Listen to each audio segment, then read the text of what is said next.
Hello, everyone. Welcome back if you've been with us earlier in the day, and welcome to those of you who are maybe just joining for your first product session.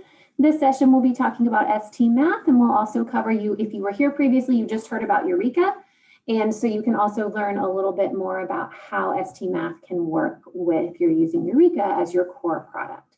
So with that, I'm excited to hand it over to Nigel and Sandra, and they will be sharing with you information about ST Math today. Awesome. Thank you, Kendrick. Good afternoon, everyone. I'm Sandra Consilio. I am the Texas Program Manager for ST Math, and we are happy to have you with us and share with you some of the benefits of ST Math, but also how does this help with unfinished learning and also make that connection to really truly supplement Eureka Math. And so we have some good information for you, and I'm going to hand it over now to Nigel Nesbitt, who is our Vice President of Content Creation for ST Math and Mind Research. So Nigel, it's all yours. Thank you very much, Sandra. Okay, fantastic. So unfortunately, which is a great shame for me, I cannot see anybody's picture, which is very bizarre. I always like to see faces, but I can't. So I'm just going to have to present at the camera and pretend that I can imagine you all there.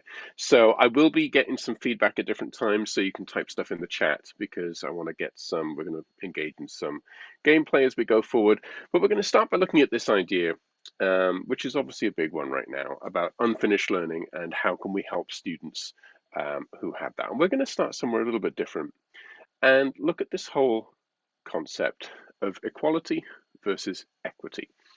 And I think I can probably go full screen here. And you may well have seen versions of this or something like this. I mean, here's one of them. You can see we've got these three people here who are trying to reach these apples, obviously standing on these boxes. And if the boxes are rearranged, they can all reach the apples. You may have seen a version of it that looks something like this. And it's cool. It's an interesting idea. And it kind of gets at this idea of what perhaps equity really means. But there are some problems with this as a metaphor. And the issues there are very pertinent to kind of where we find ourselves right now with this whole thing about unfinished learning and helping students to kind of reach the education that they need. Because one of the challenges here is when we think about this perhaps as a metaphor for equity, there's one of the challenges is that we're kind of thinking of this in terms of a deficit model. So the person who needs the most help in this instance is because they themselves somehow have a challenge in terms of actually seeing over the fence. So one of the other sort of issues with this as a model is it's kind of a zero-sum game, right? We've got to take something from one place to give it to somebody else. And that's one way of looking at it, perhaps not the most helpful. And also the end game here is kind of great, but there's still a fence, right? So this is a popular sort of meme looking at this whole issue of equality and equity, but there are some challenges here. And when we think about this in terms of education, maybe there's some other ways of looking at this that kind of help. So let's just rearrange this slightly. And first of all, we can rearrange this in a way that we've got these three students, A, B, and C. They're all trying to get the apples. And now these students are equal effectively, but they have different challenges getting the apples because of where these apples are placed. So obviously, one of the things we can do is kind of give them different amounts of ladders, which would be the situation that we just saw in order to help them get these.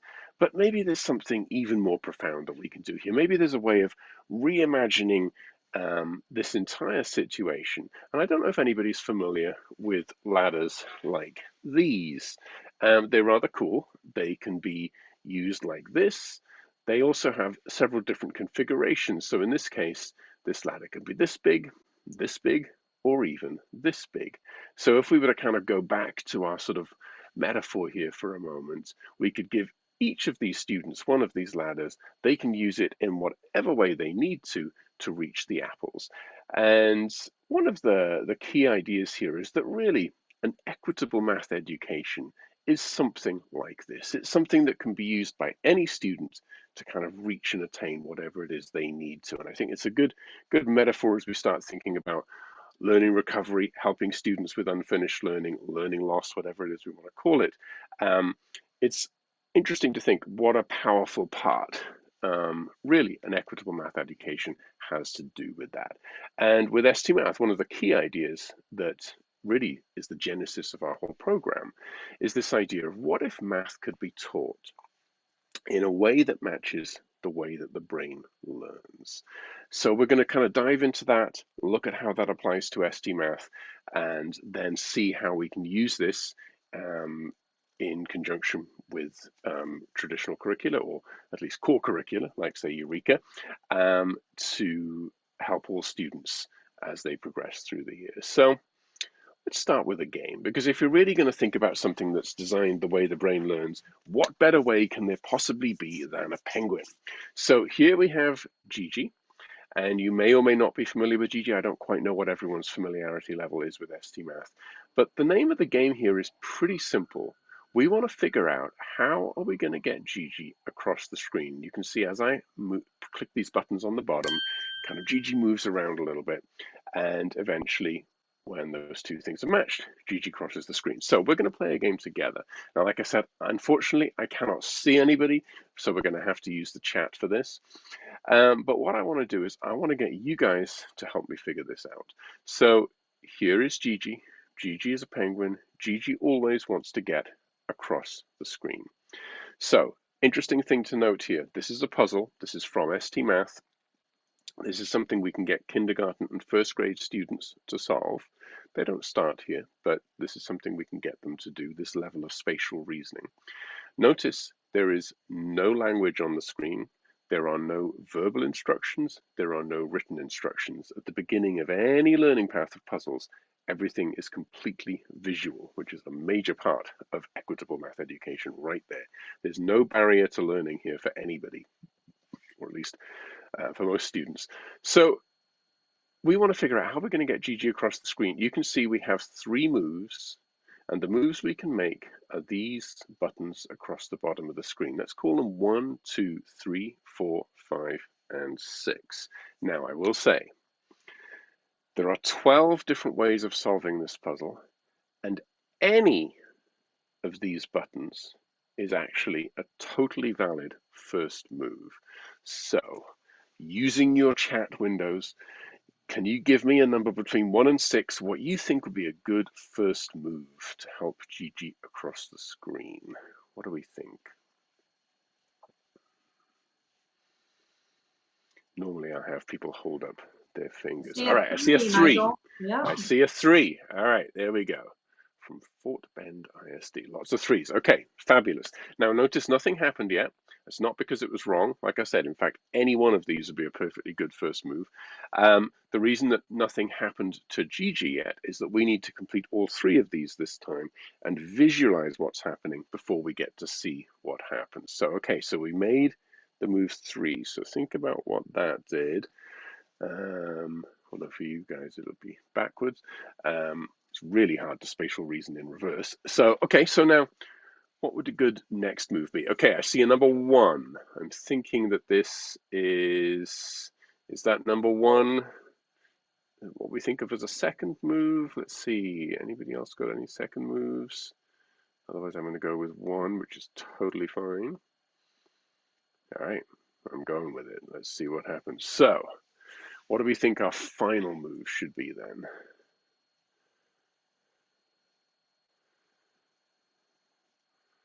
What's our last move?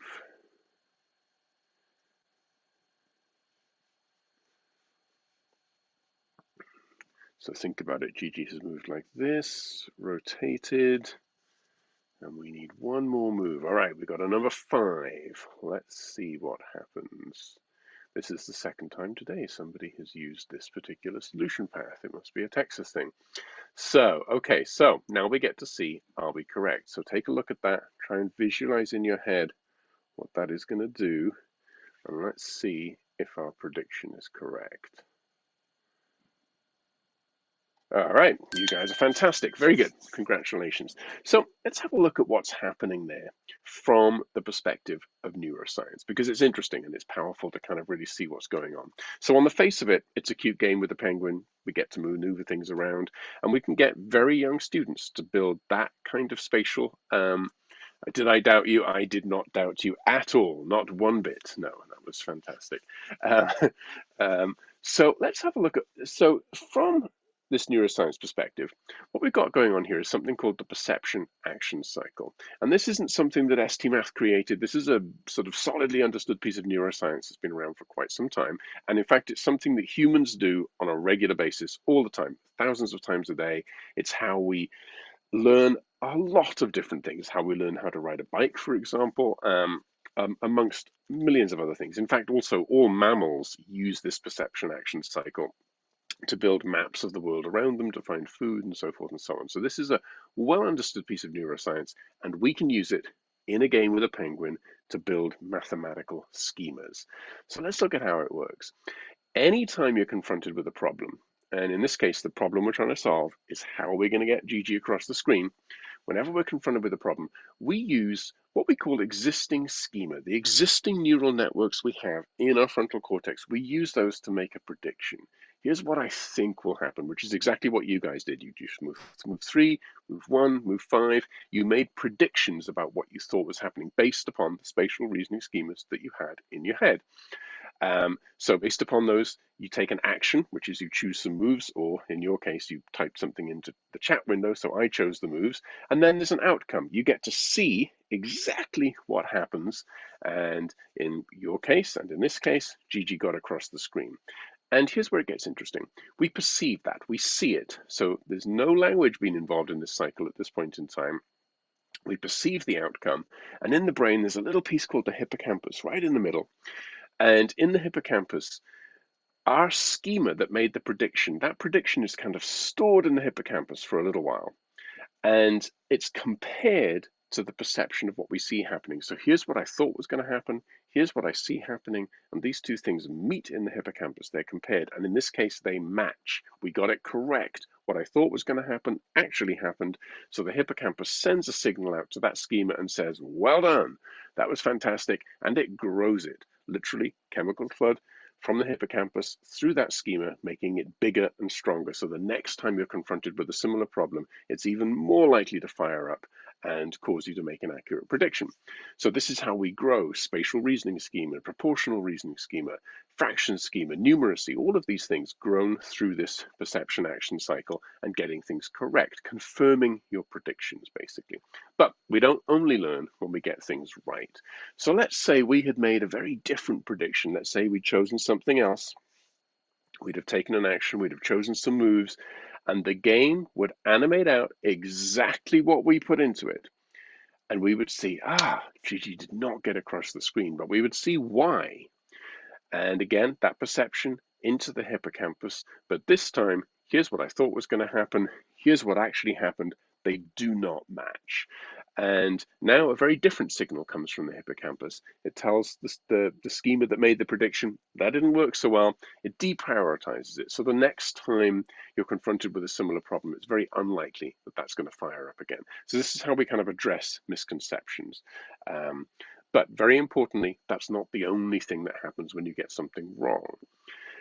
Also, a second signal emerges from the hippocampus, something called theta waves, that basically tell the brain you need to learn something new. We've all had this moment. Anytime you try and do something and it didn't work the way you thought it was going to, you get this kind of like, that's weird. This little momentary sort of blip of curiosity, and that literally is theta waves firing up, telling your brain you need to build new schema, you need to learn something new. So this cycle is one of the fundamental learning cycles in the brain. Notice a couple of things that are important here. None of this happens if students are not engaged in this process and they're not making predictions. If students are not engaged and making predictions, nothing happens here, zero. So this is why we make cute games with the penguin. Kids love Gigi and they get very engaged with trying to get Gigi across the screen. It's easy to engage them in that problem-solving process. And once we can get them engaged in that, then this kicks in and the learning happens. So there are very good reasons as to why Gigi is very cute, why kids love it. And it's not just because, oh, we just made a cute game with a penguin. No, there's a very serious scientific reason for that. We want that engagement, and we need the kids to be making predictions. When kids are sort of learning in a passive model, when they're kind of sitting there and we're hoping they're absorbing information, very little of that is going to be absorbed. When kids are engaging actively in the learning process, making predictions, seeing what happens, making mistakes, very crucially, all the work of people like Joe Bowler absolutely revolves around this neuroscience, this point that when you're trying out ideas, you get to see why you got something right, or crucially, why you got something wrong. That's an incredibly powerful learning moment, and that's very much part of this cycle. Okay, so a couple of other big ideas here. You will have noticed that, like I said, there were no written instructions, there were no verbal instructions. In ST Math, there are no videos, there are no points where kids have to read a bunch of text to understand what's going on. There are no lessons. It is problem solving. It is a supplemental curriculum that is purely problem solving based. Kids will solve thousands of puzzles to get through a grade level. It's a ton of learning by doing. And the reason it's inherently visual is that our visual sense is one of the fastest ways of getting information into the brain. Language, fabulous tool for getting kids to talk about the ideas they've kind of got in there. Really good for helping us to sort of sharpen the schema and make connections. But language is a very inefficient way of getting information into the brain, especially in that perception action cycle, which happens fast. You don't sort of, our schema is not held in the hippocampus over the weekend while homework is graded. That feedback needs to be quick. And if there's too much language and we have to translate too much, we lose sight of those things and the whole thing falls apart. So this visual approach to learning math is really, really critical and based upon, again, some very solid neuroscience. A couple of other sort of deep things, and then we'll dive a little bit more into the program and games and kind of how this works. It's very easy to think of math as a list, and this is especially prevalent right now. This idea that, we could potentially look at a list of mathematics, do some kind of diagnostic assessment on kids that are coming in, figure out where there are gaps, and then do some kind of gap filling based on the diagnostic, and that somehow that's going to solve the problem of learning loss or learning recovery. And the fact is, it just isn't. It never has, and it won't work. We keep doing the same sort of thing like that, and it just never really solves the problem. It's kind of treating the symptoms and not the cause. The cause, when kids have sort of shaky ideas or difficult understanding in math, the cause is that they do not have a strong schema. They don't have a strong idea built. They just have a very sort of, shaky idea of procedures that they have to remember. And one of the problems here is that the brain does not remember math as a list. The brain would remember it a little bit more like this, where it's really this connected web of ideas where, yes, there are these nodes that are like the big ideas, if you like, but just as important as these nodes are the connections between them.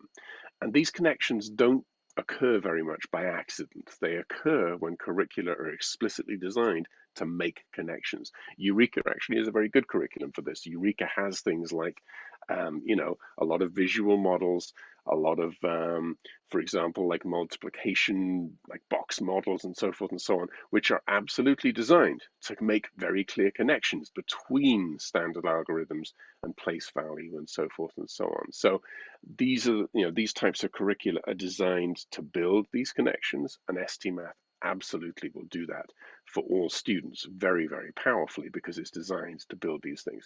So what we're trying to do for kids in, say, a K-8 mathematical space is we want them to come out with this. We want them to come out with this rich connected web of ideas, this real deep conceptual understanding spread across this space. So let's have a look at one little area of that and how we can do it. Let's look at fractions, because this is obviously something that a lot of kids have difficulty with. First big idea here. I've seen a lot of discussions on, say, Joe Bowler's Facebook group about whether vertical or horizontal 10 frames are the best model to use when teaching second grade, like addition, subtraction, or place value and stuff.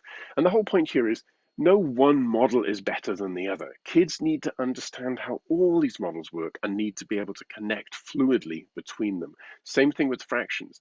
It's not a question that circular models are better than rectangular models or whatever. Kids need to understand all of these, how they connect to the number line, how that connects to symbols, all of it.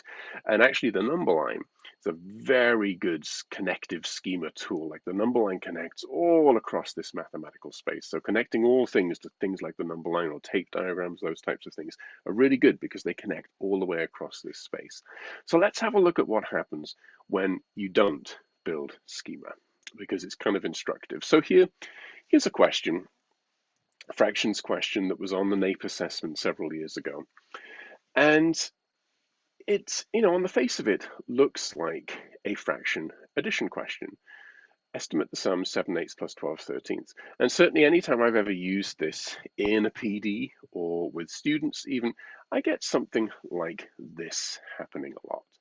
And whether it's a butterfly or whether it's a crisscross and a smile, whatever it is, everyone starts cross multiplying. And the problem here, obviously, is that numbers are intentionally chosen for that to be a little bit problematic. Like it's a bit of a pain, the numbers are kind of big. And the even bigger problem is that even if you do all of the cross multiplication, all of the procedure completely correctly, you end up with this, 187 over 104, which still does not look like any of these answers. And if you don't understand that 7/8 is about 1, you're probably not going to understand that 187 over 104 is about 2. Now, what's instructive to realize is that only 1/3 of high school seniors got this correct, and even fewer than that in terms of 8th graders actually got this correct. So this is saying that basically only about 1/3 of kids are coming through school learning fractions with a sort of conceptual understanding. And I think we can somewhat make an extrapolation for that in general, that a lot of kids are coming through the school process and they're not learning math in a deep conceptual way. It's very, very surface. I taught high school myself, and certainly one of the challenges we had was, a lot of the kids, I had kids who'd memorized their way to Algebra 2. Bless them. I don't know how they did it because that's a lot of memorization, but they'd gotten all the way to Algebra 2 and somehow sort of memorized everything. And, they were really struggling because at some point it kind of hit a wall. And the fact that they'd made it as far as Algebra 2 through purely memorizing was unbelievable. But at that point, they just kind of ran out. And without really understanding what's happening, there's only so far you can go. We need kids who can understand this. Now, in this case, most kids chose C or D. They added across the top. They added across the bottom. What we want is we want students who can look at that question and go 7/8. It's about 1. 12/13. That's about 1. 1 plus 1 is 2, so the answer is going to be about 2. So let's have a look. How can we do that with a penguin, with a game, and how can we build that kind of deep connected schema on something like, say, fractions in the number line, fractions on the number line. So here's a game. You can see I've got some balloons. I've got Gigi sitting on a wheel. Let's say as a student, I have no idea what I'm doing. I'm just going to drag this around. Let me plonk it down here and have a look at what happens. Okay, Gigi got to 1. All right, now notice I got it wrong. I got exactly the same problem again, and I get to try it again. So I'm like, okay, Gigi gets to 1. I think I'm getting an idea here. And so now I see Gigi sitting on 5 wheels. So my perception action cycle is going to start kicking in and go, okay, I'm going to make a prediction. I'm going to predict 5 wheels. It's going to get me to 5. Let's check it out and see. And yep, immediately I can see exactly, yes, my prediction was correct. I'm beginning to build a schema of what's happening in this game. Now, I hasten to add, we're going to see this as like a teacher's view of this learning path. It's going to go rapidly. Kids will get a lot more puzzles at each level, but this will give you a good idea of here's how we can chain these things together to build deep schema for kids. So now, notice I've got a piece of a wheel, not the whole wheel. Notice the basket is wide. This is an estimation game. This is not a game about precision yet. And now we've got a little piece of a wheel, so it's going to be somewhere down here. All right, and now something has significantly changed. What is different, and you can put this in the chat as well, what is different about the way that this puzzle is presented compared to the previous puzzles? Something has very significantly changed.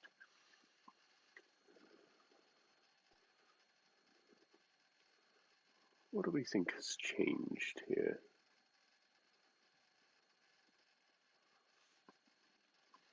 something is very different. The students are going to have to notice anything different on the wheel. Yes, exactly. A little bit of a hint there.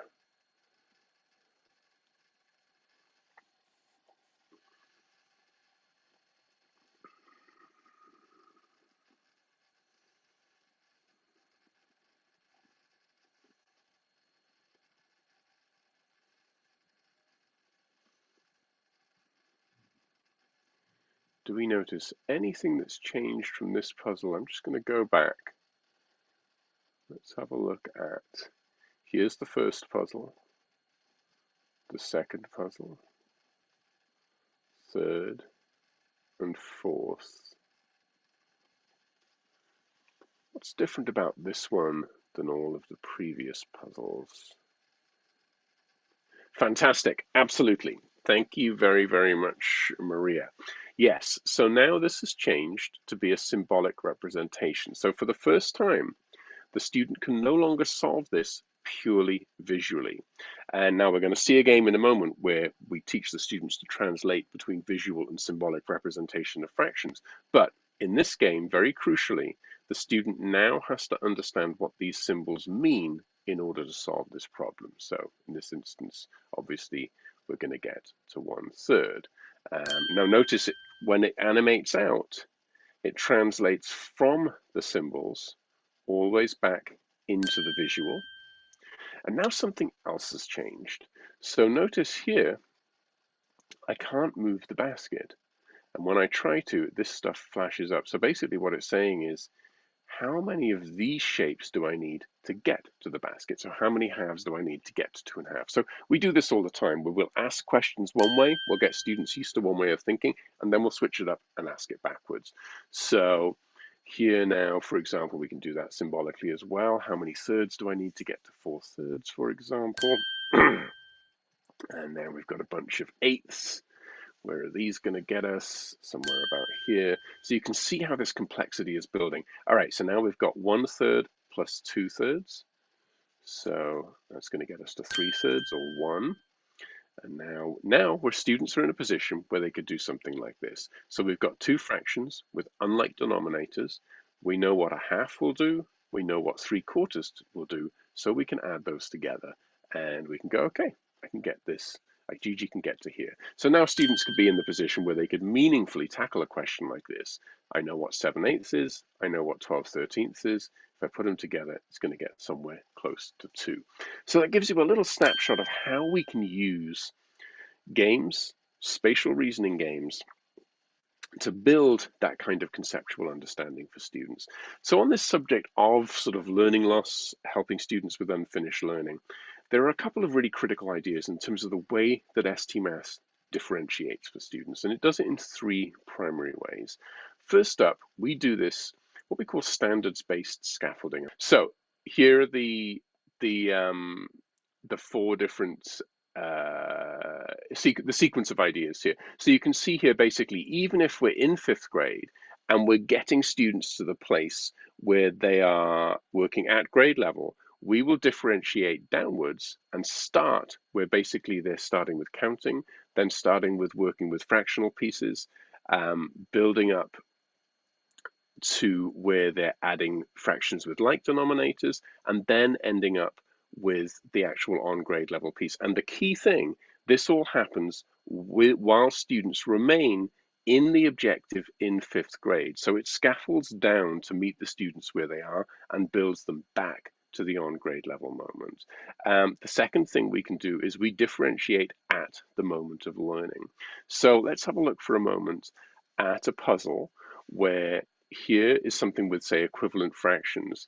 Now, the objective of this game, again, is to get Gigi across the screen. So let's say, for example, we can see here we've got a half. Let's say as a student, I'm like, okay, well, I think I'm going to choose a half because I can do that and I know that's going to work. So yep, great. Let's say I get an equivalent fraction, I get something correct. I'm going to choose 2/4. Whatever a student chooses, so let's say, for example, the student chooses this, the game will accept that input and it will animate out based upon whatever it is that the student does. So at no point is the student just told that something is right or wrong. At every point, we're giving feedback to the student on the thinking that the student is doing themselves, which is kind of a key piece here. Finally, the last piece of this differentiation is that every single student is going to go through this course in a different way. So for example, let's say we have 3 students, students A, B, and C. Student A, and they're going through, let's say, 4 levels of a game.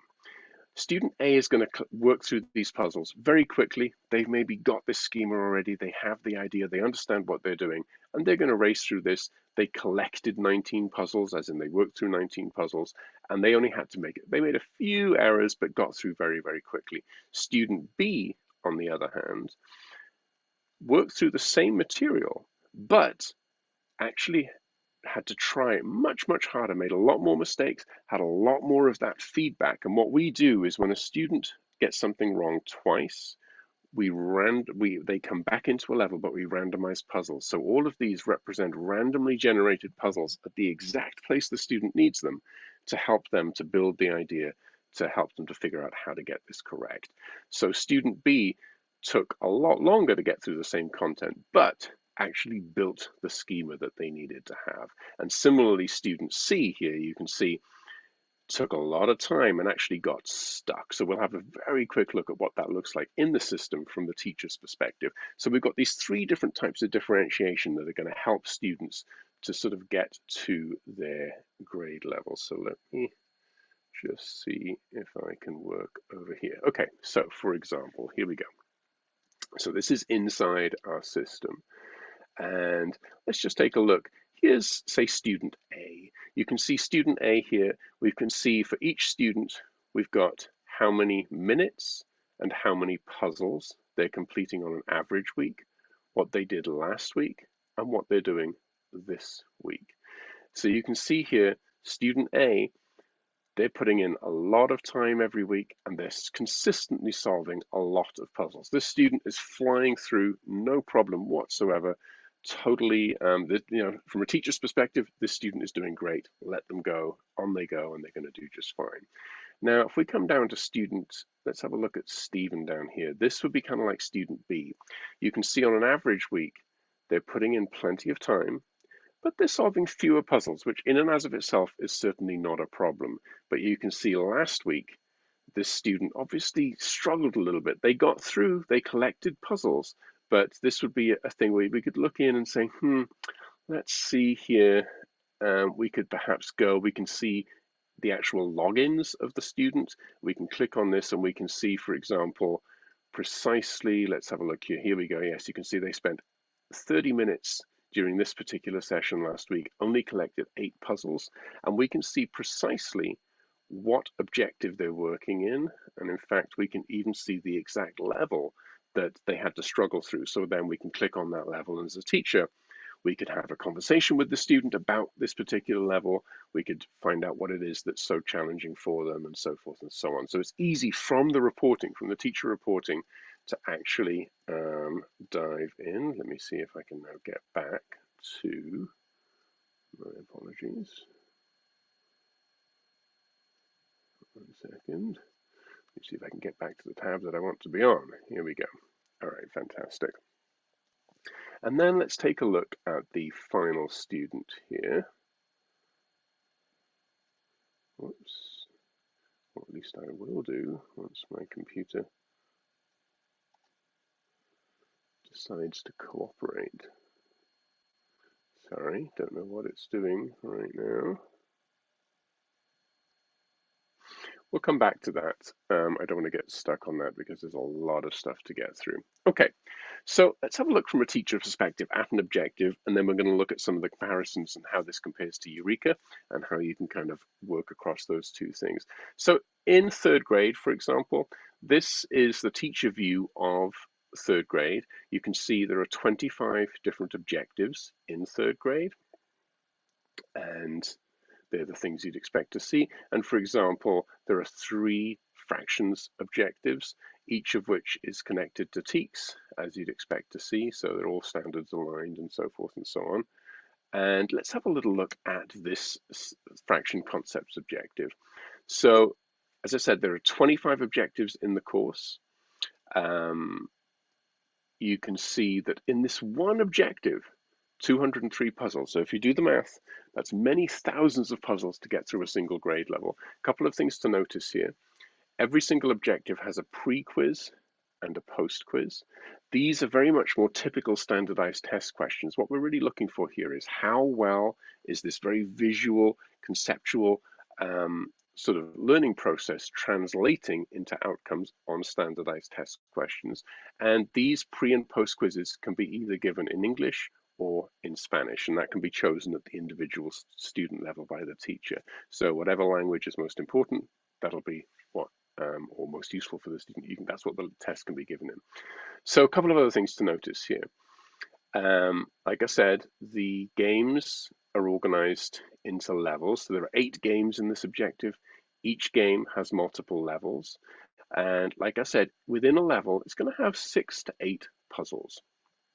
So for example, if a student gets a puzzle wrong once, they get that puzzle again, which is what we saw earlier. If they get a puzzle wrong twice, they get bounced out of the level and have to come back in, but we randomly generate the puzzles, which is what we saw then for those students who had to do lots of puzzles to get through a piece of the curriculum. Okay, so just looking at this fraction piece, here are some screenshots from the games in fraction concepts. Notice at the start here, we're beginning with a real fundamental concept, this idea of if we're splitting something into multiple parts, those parts have to be equal. So this idea of equal partitioning, then the students have to make those parts equal. Then they're balancing halves and wholes. Then there's more games about balancing, which kids love because the monsters turn around and breathe fire. Okay, then a very important game, and I mentioned this one earlier. This is a game where very explicitly we connect visuals and symbols in terms of fractions. So I'm actually going to dive into this one for a moment because it's really important to see kind of how this works. So, and this is very typical of STMath in many, many ways. So right here, you can see we're given a symbolic prompt, 2/5. And we have a virtual manipulative with which we have to build that fraction. So you can see we have a whole, and as I drag this to the left, it's going to increase the number of divisions of that whole. In this case, we want to obviously divide it into 5 pieces, and then we're going to take 2 of them. So students are building fractions. And you can imagine if students play tons of these puzzles, different shapes, different sorts of things, they're going to build a really good understanding of what fractions are, how they work, and so on. Then after they've done that game, there's a game with different shapes, then another symbolic to visual game, but this time with circular models. And by the end of just this one objective, students should be able to look at any visual model of a fraction, and they should be able to describe that using symbols. So that gives you some idea of the level of depth that we go to in this supplemental curriculum to build that kind of conceptual underpinning. So just so you know, we then do have, for example, the correlation between STMath, between the objectives, the math chats, which are a sort of a classroom lesson-based version of STMath, and something we call puzzle talks, which are basically like number talks, but with specific STMath puzzles. And we have a link between those and the TEKS version of Eureka. And in fact, I want to show you where to get to that if my thing is going to work, which of course it isn't, so I'm going to have to log back in. My apologies. Oh, no, we seem to have total breakdown. Okay, let's sign in again. Here we go. So I'll show you where the correlations between STMath and Eureka can be found. So, okay, so Nigel, and while you're in there, will you also yes, show the TEKS correlations that we have? Or I can pull those up and get ready to show those as well. that would be great if you pulled and those are up, available actually. even if you've not created your accounts yet. Those are on the public page, and I'll post those in the chat. That would be great if you posted Sure. that, actually. So I'm just going to, oh yes, here we go. So here we go. So here, for example, if we go to support and then STMath help, and I think we can actually, you can either click on this, and I actually just going to type in textbook for textbook correlations. Here we go. And you can see we have correlations between ST Math and a lot of different curricula, and including, for example, here, Eureka, the Texas version. So here it is in its fullness, and obviously we have that for each grade level. So it's something, oh, and there you go, thank you, Sandra, in terms of the alignment between ST Math and TEKS in general. Fantastic. Okay, so hopefully that gives you the information you need as to how to sort of make these things line up. Okay, so one of the key ideas with ST Math, and actually my kids actually use Eureka as well at their school, so I'm somewhat familiar with that as a text. And I think it does a similar job here, which is interesting because these two things work pretty well in alignment, conceptually as well as obviously the actual literal alignment of these things. So one of the key ideas, and I've seen this described in many ways, you may well be familiar with this type of chart. So here, for example, I've seen this called a Quadrant D chart or a rigor relevance chart or something of that nature. And you can see here we've got an axis of thinking. So it's basically a way of looking at curricular materials or tasks that kids are being asked to do in mathematics and sort of thinking about, okay, what type of thinking are they having to do? Are they basically having to use memorization, regurgitation of knowledge, or are they having to sort of use some kind of creative thinking to solve problems, some synthesis of ideas, that type of thinking? Similarly, we can think about an axis of application. Are the kids being asked to solve routine problems over and over again, or are the kids being asked to solve non-routine problems? And obviously the goal, what we're after, is we want students spending a significant amount of time up here, where they're having to use creative thinking to solve non-routine problems. Now, one of the challenges, and there are many, but one of the challenges is that a lot of curricula, virtually all of the materials fall very squarely in this quadrant, where students basically just have to sort of use a lot of memorization to answer a lot of routine problems. Like, let me show you how to do one of them, now you do 25 more. And there is a place for practice. It definitely, it's something kids need to be able to do the basic things relatively well. But the problem comes when this is your entire experience of mathematics. This is not sufficient. Kids need to experience problem solving up here, where the pathway to the answer is not certain, where there are potentially multiple solutions to a problem, that type of thing, and where they're answering and being sort of challenged to answer questions where they haven't seen the type of question before. And now the other big problem here is that for most curricula, the only way they have of even asking something up here is through a word problem. So that means for many students, access to this space is already kind of very difficult because words, obviously, for many kids are a barrier. We have whole classes, obviously, in translating word problems and so forth and so on. So if word problems are our only way of asking this type of question, that is in itself a challenge, because for many kids, that's going to be a significant barrier. For many students, they never even get to do the non-routine thinking or trying to creatively solve a problem because the words are such a barrier, they never get behind that to actually do the problem solving. I think one of the biggest powers of ST Math is the fact that we can, for all students, and you saw the kindergarten first grade puzzle that we started with today, we can get from the very beginning, we can give consistently all students access to this problem solving space. And it's a big deal. It actually has big ramifications. So for example, this is data from Killeen in Texas, where we look at the different subgroups and their performance on testing, and this is state standardized testing, not ST Math testing. So what's interesting to note here is that we don't just see growth for gifted kids. So yes, kids in that group, absolutely, they love this. It's challenging for them, it's exciting, they can move at their own pace, they can fly through where they need to fly, they can spend time where they need to spend time. this is something, and there are very challenging questions, a lot of spatial reasoning. So for these kids, this is great. It's something wonderful and very exciting and fun.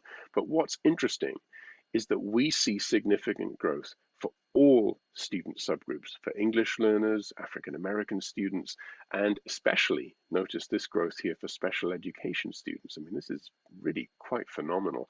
And a lot of this is due to the fact that by removing that barrier of language to the thinking, suddenly all students have that chance to actually build those thinking skills. So going back to what we talked about at the beginning, this idea about equity in education, and the fact that really, if we can build these right tools, it's a huge sort of piece of any kind of equity strategy. This is kind of that proof in the pudding here, because we're seeing that this can really work right across all these different boundaries and be a very powerful thing for all students. Okay, couple of Nigel, I yes, hate to indeed, Sandra. cut you No, off. We please, have just absolutely. a few minutes left of our Oh, time together. And so I wanted to take any Q&A that might come from our audience. that is a fantastic idea. Sorry, I didn't even realize we ended at 2:20. So yes, no, thank you for stopping me rambling, because yeah, we're all good. I think we got through all the salient points there. So yes, if people have Good. questions, that would be absolutely fantastic. We appreciate you sharing with us today. I did post the link to our standards. That is available on our website, stmath.com/Texas. You can access that whether you have an STMath account or not. And then I've also put in our correlation to Eureka modules. And so that one you will need an STMath account, which if you do not, feel free, again, stmath.com/Texas, where you can contact somebody. We can get you signed up for that access as well.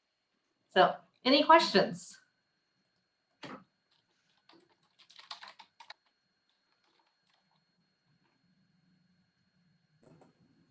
Kendrick, did you let them have lunch before us? We have been going all day with sessions. People have been popping in and out of what works best for them. So, but yes, if you have any questions, definitely put those in the chat, or you can come off mute and ask those. I'll also add to the chat the link to the feedback survey we've been sharing for at the end of each of these sessions. And there's a place there if you think of a question later that you can put that question and your email address, and we can get back to you as well.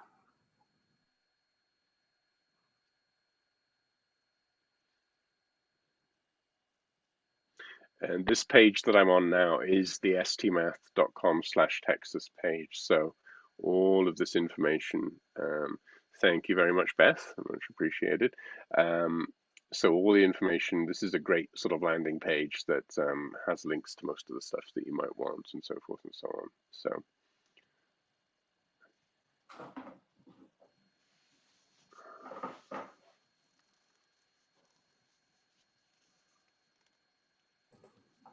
We have about 2 minutes, so if there are any questions, please feel free to come off mute and ask those. Make sure you get all the information you need about adopting STMath.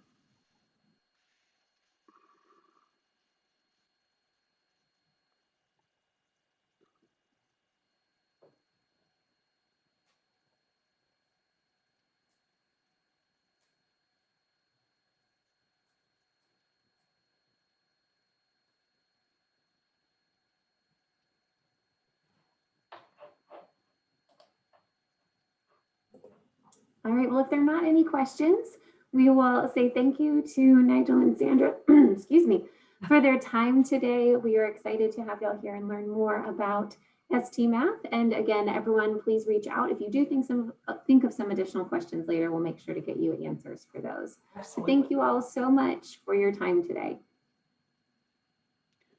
Thank you very much, everybody.